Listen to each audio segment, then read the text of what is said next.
Please subscribe this channel.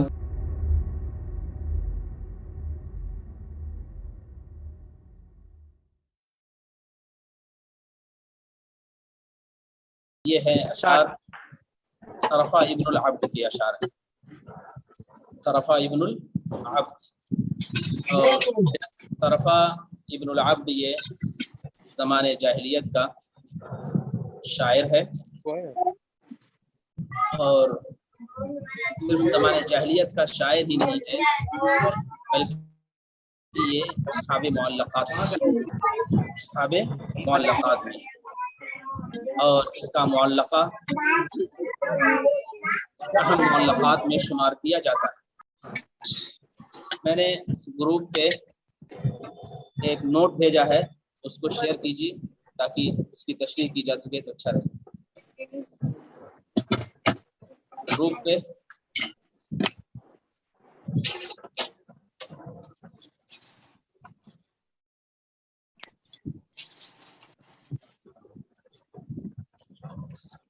طرفۃ ابن العبد دیکھیے، طرفۃ ابن العبد 539 اور 564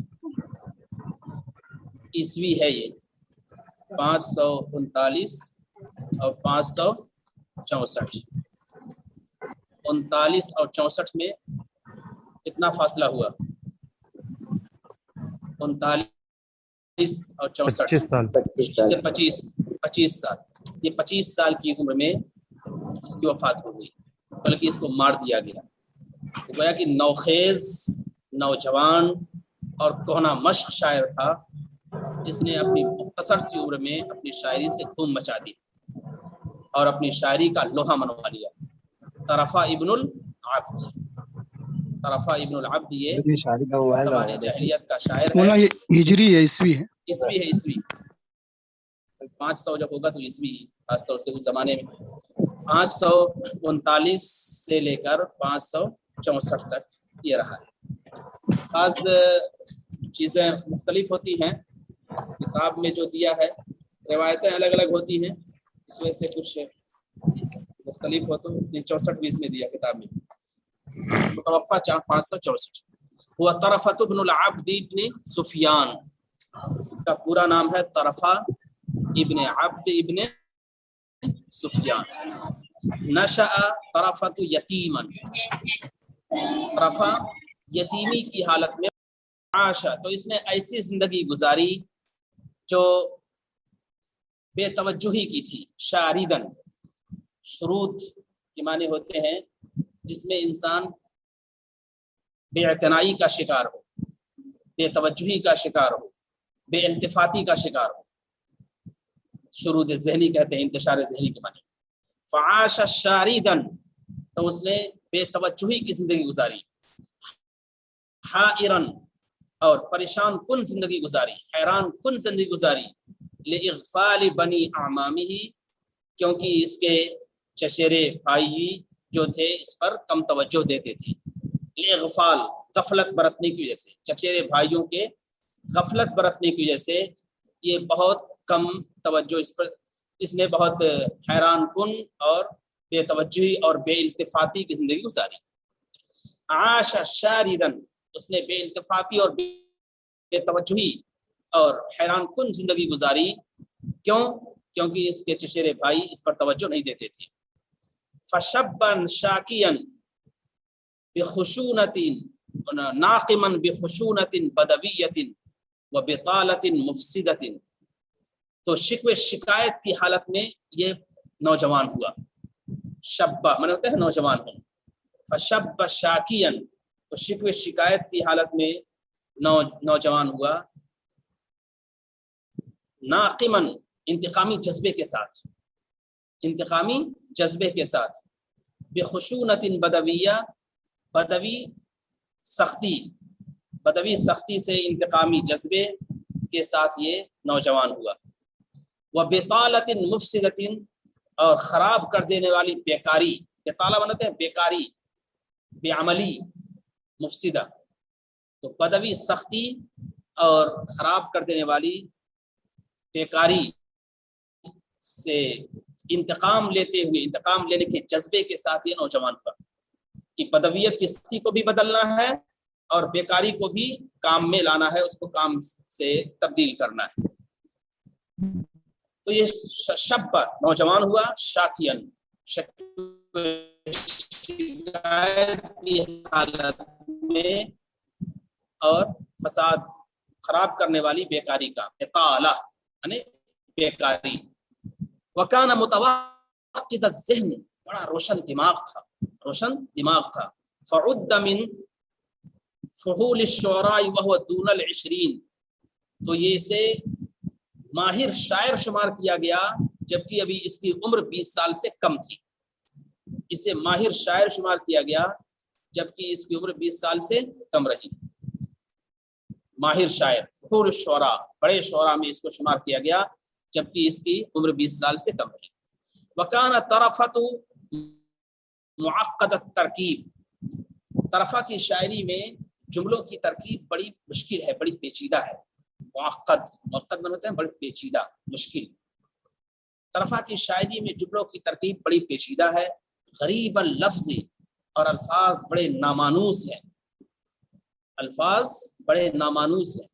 بدوی الفکر، دیہاتی فکر ہے، اس زمانے میں جو دیہاتی اور بدوی فکر تھی وہی ہے۔ ضیق الموضوع، موضوع بہت تنگ ہے، یعنی موضوع بہت عام نہیں ہے بلکہ وہی موضوعات ہیں جو اس کے دائرے میں اور اس کے ماحول میں آتے جاتے رہتے۔ ضیق الفکر، محدود موضوع ہے۔ فقد عرف بمعلقته، اور یہ اپنے معلقہ کی وجہ سے جانا پہچانا گیا۔ عرف، یہ اپنی معلقہ کی وجہ سے جانا پہچانا گیا۔ وتمتاز معلقته بدقة وصفه لأعضاء الناقة، اور اس کا معلقہ ممتاز ہے اپنی باریک منظر نگاری کے ذریعے، اپنی عمدہ منظر نگاری کے ذریعے لأعضاء الناقة، اونٹنی کے اعضاء و جوارح کے، اونٹنی کے اعضاء و جوارح کی باریک منظر نگاری، باریک منظر کشی کے ذریعے سے اس کا معلقہ ممتاز ہے۔ بتانا چاہتے ہیں کہ اس کے معلقہ میں اونٹنی کے جو اوصاف بیان کیے گئے ہیں اور اس کا جو سراپا کھینچا گیا ہے وہ کسی شاعر نے ایسا نہیں کیا ہے۔ یہ جو اشعار آپ نے ابھی پڑھے، وَإِنِّي لَوْ أُنزِلْ هَمَّ عِنْدَ احْتِصَارِهِ بِعَوْجَاءَ مِرْقَالٍ تَرُوهُ وَتَقْتَدِي، یہ وہاں سے لے کر نیچے تک وَإِنْ شِئْتُ لَمْ تُرْقِلْ وَإِنْ شِئْتُ أَرْقَلَتْ مَخَافَةَ مَلْوِيٍّ مِنَ الْقَدِّ مُحْسَدِي، یہ تمام اشعار اونٹنی کے اعضاء و جوارح کے توصیف سے متعلق ہیں، اس کی منظر کشی سے متعلق ہے۔ تو یہی بتانا چاہتے ہیں صاحب کتاب یا صاحب عبارت۔ وَتَمْتَازُ مُعَلَّقَتُهُ بِدِقَّةِ وَصْفِهِ لِأَعْضَاءِ النَّاقَةِ، اور اس کا معلقہ ممتاز ہے باریک منظر نگاری کے ذریعے لِأَعْضَاءِ النَّاقَةِ، اونٹنی کے اعضاء و جوارح کے، بِحَيْثُ يَحْتَارُ الْقَارِئُ، قاری جب پڑھتا ہے تو حیران رہ جاتا ہے۔ احتار معنی ہوتے ہیں حیران ہونا۔ بِحَيْثُ يَحْتَارُ الْقَارِئُ، قاری حیران ہو جاتا ہے۔ هل هو یشبب بغانیۃ ام یصف امرأۃ، کیا وہ کسی محبوبہ سے غزل خوانی کر رہا ہے؟ غوانی کہتے ہیں محبوبہ، کیا وہ کسی کسی محبوبہ سے غزل خوانی کر رہا ہے یا وہ کسی عورت کا سراپا کھینچ رہا ہے؟ اونٹنی کی تعریف اس نے ایسی کی ہے، اونٹنی کے اوصاف ایسے بیان کیے ہیں کہ انسان حیران رہتا ہے کہ کیا وہ کسی محبوبہ سے غزل خوانی کر رہا ہے، غزل گوئی کر رہا ہے، یا وہ کسی عورت کی توصیف بیان کر رہا ہے۔ قتل طرفۃ ابن العبد بعامل البحرین، طرفہ ابن العبد یہ بحرین کے گورنر کے ذریعے سے مارا گیا، بحرین کے گورنر کے ذریعے سے مارا گیا، قتل کیا گیا۔ اب اس کا پس منظر ہے، طرفہ ابن العبد کو مار دیا گیا بحرین کے گورنر کے ذریعے۔ ہوا یہ تھا، آپ نے ایک نام سنا ہوگا عمرو بن کلثوم کی شاعری میں، عمرو بن ہند کا، ابا ہند فلا تعجل علینا وانذرنا نخبرک الیقینا، عمرو بن ہند۔ تو عمرو بن ہند یہ اپنے علاقے کا بادشاہ تھا۔ تو ایک مرتبہ اس نے طرفہ کو بلایا اور ایک اور اس کے تھے قریبی متلمس، دونوں کو اس نے بلایا۔ طلبہ کے چال ڈھال، طلبہ کا ناز و انداز، طلبہ کی جو ابھرتی ہوئی صلاحیت تھی، طلبہ کی جو جوانی تھی، یہ چیز عمرو ابن ہند کو ذرا بھی اچھی نہیں لگی. وہ بادشاہ تھا اور یہ بیچارہ یتیم، لیکن پھر بھی روشن خیال، روشن دماغ اور بڑا شاعر شمار ہونے لگا تھا. تو عمرو ابن ہند کو اس کی جوانی اور اس کی صلاحیت بھائی نہیں. اس نے چنانچہ اس نے 2 خط لکھے عمرو ابن ہند نے. ایک خط اس نے لکھا متلمس کے نام، متلمس کے لیے، اور ایک خط لکھا طرفہ کے لیے. طرفہ کے لیے خط لکھا اور ایک متلمس کے لیے. واضح رہے کہ یہ دونوں اس سے ملنے گئے تھے، بلکہ اس نے طرفہ ابن العبد کو اور متلمس کو عمرو ابن ہند نے بلایا تھا. چنانچہ عمرو ابن ہند نے 2 خط لکھے. کس کے نام لکھے؟ ان لوگوں کے لیے خط لکھا اور ان کو بھیجا بحرین کے گورنر کے پاس. بحرین کے گورنر کے پاس. بحرین کے گورنر کا نام تھا مکعبر. مکعبر میں نے یہاں ذکر نہیں کیا ہے، لمبا قصہ تھا. بحرین کے گورنر کا نام تھا مکعبر. دونوں خط لے کر روانہ ہوئے. ان لوگوں کے دل میں یہ بات تھی، ہو سکتا ہو بادشاہ نے لکھا ہو کہ ان کو خوب عطیات سے، خوب تحائف سے اور خوب داد و دہش سے نوازا جائے، خوب ان کی مدد کی جائے. چنانچہ یہ دونوں نکلے. راستے میں متلمس نے کہا کہ دیکھو طرفہ، مجھے تو بادشاہ کی نیت پہ شک ہے، بادشاہ کی نیت پہ شک ہے، اس وجہ سے کہ جب تم وہاں گھر میں تھے بادشاہ کے دربار میں، تو اس نے تم کو ایک مرتبہ بڑی گھور کے دیکھا تھا اور تمہارے ناز و انداز پر اس نے رشک نہیں بلکہ حسد کی نگاہ ڈالی تھی. تو مجھے وہی خیال ہے کہ ہو سکتا ہو اس نے بہت بری نیت سے خط لکھا ہو. میں تو اپنا خط پھاڑوں گا اور پڑھوں گا کہ اس میں کیا ہے. چنانچہ متلمس نے خط پڑھا راستے میں، اور پڑھا تو واقعتاً یہی لکھا تھا کہ یہ دونوں جا رہے ہیں، یا یہ متلمس جا رہا ہے، جیسے ہی آپ کے پاس پہنچے تو اس کے ہاتھ اور پاؤں کاٹ دیے جائیں اور پھر اس کی جلد ادھیڑ لی جائے اور پھر اس کو تہہ تیغ کر دیا جائے، قتل کر دیا جائے. اللہ اکبر. جیسے ہی متلمس نے پڑھا فوراً خط کو پھاڑا اور نہر میں ڈال دیا اور واپس آئے. طرفہ بھولے پن میں رہ گیا. اس نے کہا نہیں، بادشاہ میرے ساتھ ایسا نہیں کر سکتا. اس نے اعزاز و اکرام کے ساتھ مجھے بلایا تھا اور میری بڑی خاطرداری اس نے کی، اور مزید خاطرداری کے لیے اس نے بحرین کے گورنر کے پاس مجھے بھیجا ہے اور اس کا یہ خط ہے. میں اس خط کو نہیں پڑھوں گا اور میں جا کے اسی کو دوں گا. چنانچہ اس نے اپنے بھولے پن میں اس خط کو پڑھا نہیں اور لے گیا، اکیلے گیا. متلمس چونکہ وہیں سے واپس ہو گیا تھا، وہ اکیلے گیا. جب وہاں پہنچا تو بحرین کے عامل مکعبر نے جیسے ہی یہ پڑھا تو اس نے کہا ارے یہ تو اس میں یہ حکم ہے. اب طرفہ وہاں پہنچ گیا تھا، نہ جائے رفتن نہ پائے مادن، نہ آگے بڑھ سکتا ہے نہ پیچھے ہٹ سکتا ہے. چنانچہ اب وہ مجبوراً اس کے دربار میں کھڑا تھا، روتا کیا نہ مرتا کیا نہ کرتا. چنانچہ بحرین کے عامل نے اس کو پکڑا، اس کے ہاتھ کاٹے اور پھر اس کے پیر کاٹے، پھر اس کو تہہ تیغ کیا، اور یہ اس طرح سے اس کو بے دردی کے ساتھ، بے رحمی کے ساتھ اور بے آبروئی کے ساتھ قتل کیا گیا. یہ ہے طرفہ، جس نے اپنی شاعری کا لوہا مروایا تھا، جس نے اپنا وزن قائم کیا تھا. لیکن حسد کی آگ بھڑکتی ہے تو نسلوں کو تباہ کر دیتی ہے، بڑی بڑی شخصیات کا خاتمہ کر دیتی ہے.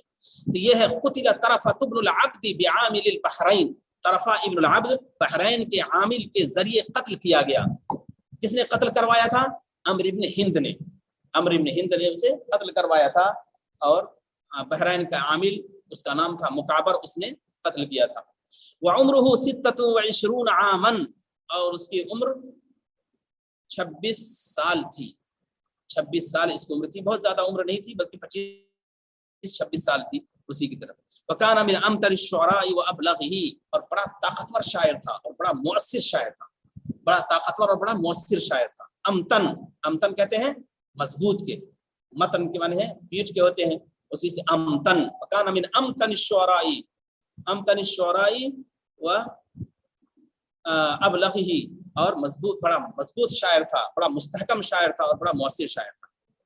طرفۃ شاعر جاہلی من الطبقۃ الاولى. طرفہ جاہلی شاعر ہے، یہ طبقہ اولا کے شعراء میں ہے، 1 نمبر کے شعراء میں ہے طبقہ اولا. وکان حجاء، طرفہ یہ حج گو بھی تھا، حج گو برائی کرنے والا بھی تھا، حج کرتا تھا. شاعری کی بہت سی اصناف ہیں، ان میں ایک فخر ہے، ان میں ایک غزل ہے، ان میں ایک منظر نگاری ہے، ان میں ایک مرثیہ ہے، ان میں ایک ادب باب الادب ہے اور ان میں ایک حجو بھی ہے. حجو بھی ایک شاعری کی صنف ہے اور وہ نقائص کے قریب ہے، جیسا کہ آپ نے پڑھا ہوگا کہ جریر اور فرس تک کے جو نقائص ہیں اس میں ایک دوسرے کی مذمت کرتا ہے. ابلغ بنی وقبان ان حلومهم خفت فلا یزنون حبۃ خردلی، ایک دوسرے کی مذمت کرتے ہیں. زعم الفرزدق ان سيقتل مربعا ابشر بطول سلامت یا مربع وكان حجاء، اور یہ بڑا حج گو تھا. غیر فاحش الکلام خواہش القول، لیکن یہ فحش بات کرنے والا نہیں تھا. فحش بات یعنی بالکل سوخیانہ بات کو اتر آئے، یہ بات اس کے اندر نہیں تھی، بلکہ شرافت کے ساتھ ساتھ اس کی تنقید کرتا تھا اور برائی بیان کرتا تھا، لیکن فحش نہیں لاتا تھا کوئی. تفیض الحکمت علی لسانہ فی اکثر من شعرہ، اور حکمت اس کی اشعار میں، حکمت اس کے اشعار میں ابلتی ہے. تفیض ابلتی ہے حکمت اس کے زبان پر، اس کے زبان سے حکمت ابلتی تھی. اس کے بہت سے اشعار میں، بہت سے اشعار میں حکمت کے اشعار پائے جاتے ہیں، حکیمانہ باتیں اس کے اندر پائی جاتی ہیں. وقال ابو عبیدہ کہتا ہے اجود الشعراء قصیدۃ ثلاثۃ نفر، اجود الشعراء قصیدۃ ثلاثۃ نفر، سب سے عمدہ قصیدہ کہنے والے افراد یا شعراء، سب سے عمدہ قصیدہ کہنے والے شعراء 3 ہیں. عمرو ابن کلثوم، عمر نہیں بلکہ عمرو ابن کلثوم ہے، والحارث ابن حلزہ، اور حارث ابن حلزہ ہیں، وطرفۃ ابن العبد، اور طرفہ ابن العبد ہے. یہ ہے طرفہ ابن العبد کی کا مختصر تعارف جو یہاں ذکر کیا گیا. کہ طرفہ ایک ایسا شاعر ہے جس نے کم عمری میں مقبولیت حاصل کی اور کم عمری میں ہی، نوجوانی ہی میں اسے قتل کر دیا گیا ظالمانہ طریقے پر، بے رحمی کے ساتھ اور بڑی بے دردی کے ساتھ. یہ اشعار سے واقف ہونے سے پہلے شعراء کا تعارف جاننا ضروری ہے، تاکہ آپ کو معلوم ہو سکے کہ شاعر کا کیا رجحان ہے اور اس کا کیا انداز ہے. صرف ندوے میں ترجمہ نہیں کرایا جاتا ہے، بلکہ ترجمے کے ساتھ ساتھ ماحول کی طرف اشارہ کیا جاتا ہے. اور جب تک ماحول نہیں معلوم ہوگا اس وقت تک شاعری کا پس منظر نہیں معلوم ہوگا، اور جب پس منظر نہیں معلوم ہوگا تو شعر فہمی کا ذوق بھی نہیں ہوگا. تو ماحول جاننا بھی ضروری ہے. اسی لیے تاریخ ادب عربی کی کتابیں بھی پڑھائی جاتی ہیں. جزیرۃ العرب نامی جو کتاب ہے اسی تناظر میں لکھی گئی ہے کہ عربی شاعری میں یا عرب قرآن و حدیث میں جو الفاظ آتے ہیں ان کا صحیح طور پر ادراک ہو سکے. بس اس کو ہٹائیے. شعر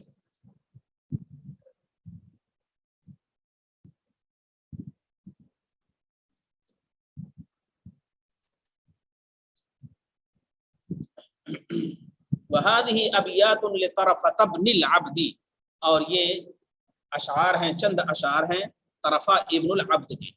المتوفى سنة 64 و500